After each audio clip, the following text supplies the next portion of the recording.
And of course, one of Michel's topics that he wanted me to talk about, and I don't know if I'm going to have time to talk about, is the whole area of financing and how REIT structures and hedge funds play a role in this particular part.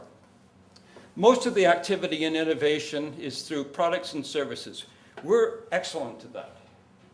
And I'll tell you that the hotel I stayed at last night, the Hotel Vogue, I don't know if there's anybody here who represents the hotel. In terms of products and services, they're fantastic. I just read a report on DMOs, Destination Management Organizations, on innovation. And they said that DMOs are very, very innovative. But what was very interesting, all they talked about was additional products and services. Nothing about business models, nothing about systems and processes of sustainability. The big area in here is activities and experiences. That is where an awful lot of growth has to come from within the industry. You've got to manage those activities and experiences. The other area of innovation is systems and processes. And of course, we know that it's being enabled through technology. One point I missed out of there is that it's not just technology, it's not IT, it's the people. It's the people within your organization. And we'll talk a little bit more about that. The other area of innovation that is occurring in the hotel industry as we speak is the Marriott chain, for example, is foremost out front in terms of sustainability initiatives. And there's a huge amount of innovation that can take place in that particular area. Along with community commitments, working closely with the community. And I think that as a group, that probably you do work very, very well together. And finally, none of this will work unless you innovate in the management area. A whole new approach to management is required. And it may become obvious through the rest of my talk.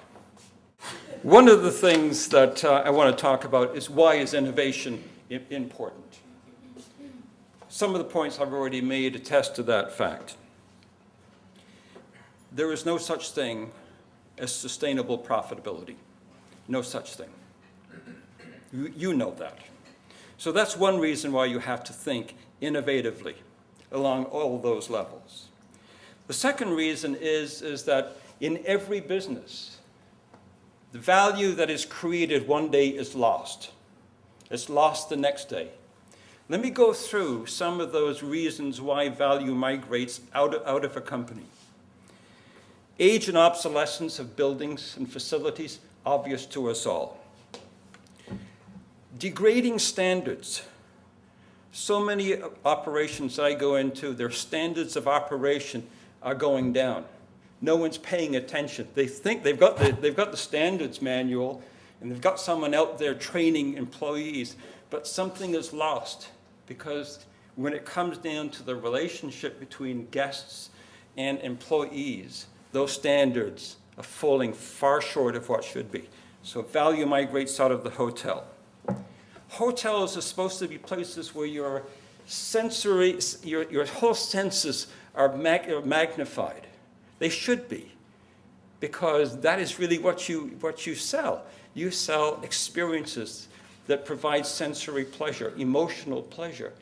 And if that's not there, then you're missing an opportunity.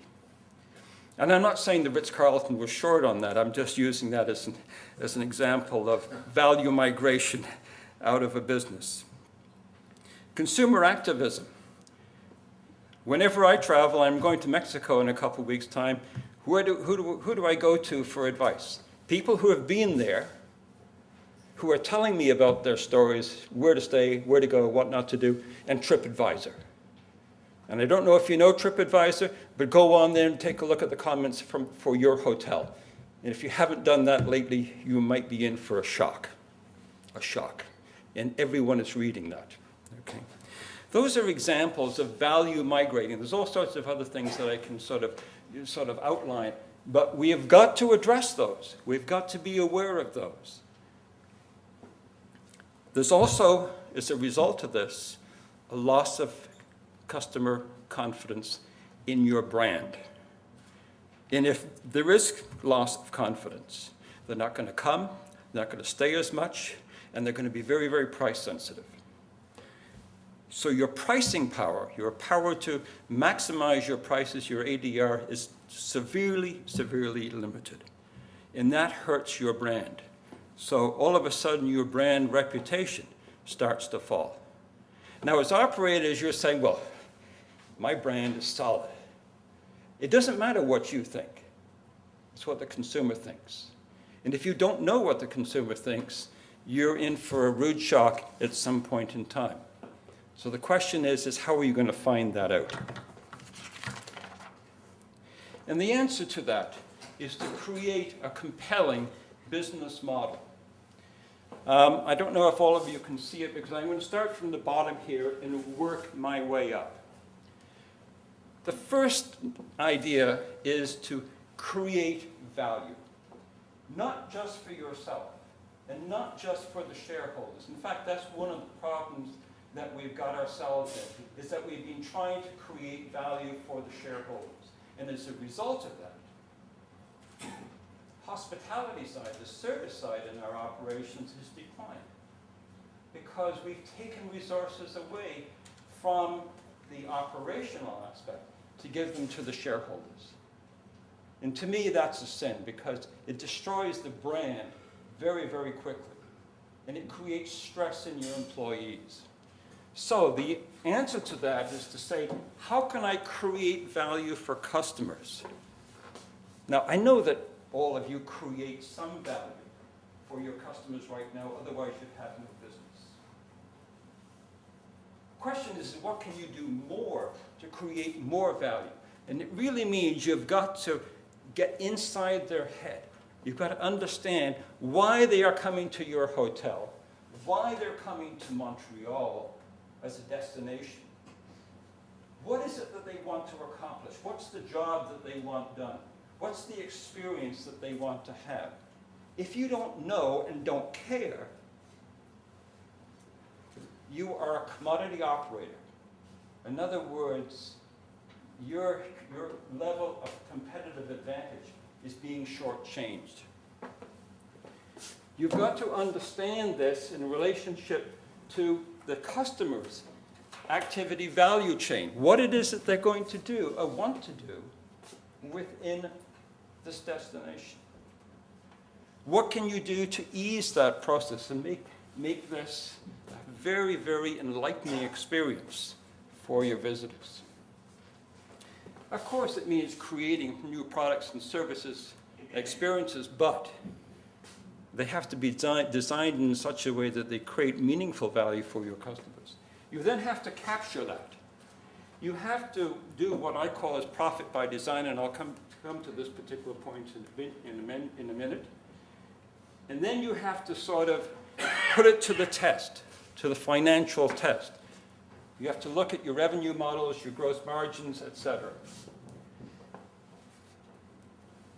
This is inspiration. This is actionable. This is where, the rubber hits the road. And in order to deliver value, you've got to develop relationships and strong relationships with your customers. Too often in our business, all we have, the relationship with our customers is transactional. It's not a relationship. We don't have a relationship with many of our customers. And we need to change that. And that can only come when you have strong relationships with your employees and you thoroughly engage your employees because they represent you and your brand.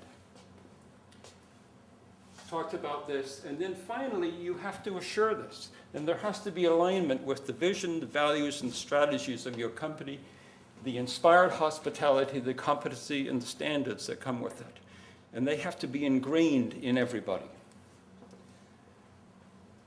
In order to really get in the heads of your visitors, you have to understand and think like them.